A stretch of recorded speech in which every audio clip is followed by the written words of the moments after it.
जातीय शिक्षा नीति राज्यर समस्त प्राथमिक स्कूल पंचम श्रेणी पर्यंत ओडिया पाठ पढ़ा जाऊ बोली कहते केंद्र शिक्षा मंत्री धर्मेंद्र प्रधान। सेहीपरि राज्य में इंग्राजी माध्यम स्कूल ओडिया पाठ पढ़ा नहीं सरकार पदक्षेप नेबा केंद्र शिक्षा मंत्री परामर्श देइछन्ति।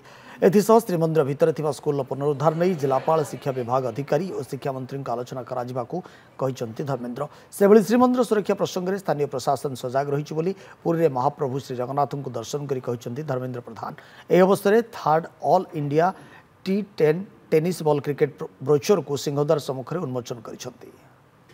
जो सबू प्राथमिक स्तर रे स्कूल गुड़िक अच्छी किसी इंग्लिश मीडियम स्कूल भी भीतर खोली सबू स्कूल रे प्रारंभिक अवस्था रे ओडिया भाषा रे पाठ पढ़ेबार व्यवस्था हो। जे प्राथमिक अवस्था माने आजिकल तो पाठ पढ़ा फॉर्मली इनफॉर्मली अनौपचारिक भावे बयस 3 रु अंगनवाड़ी और खेल स्कूल रु आरंभ होउची सेठू आरंभ करके पंचम क्लास पर्यंत पाठ पढ़ेबार माध्यम बुझीबार माध्यम लिखिबार माध्यम मातृभाषा ही हो आम ओडिशार ओडिया हो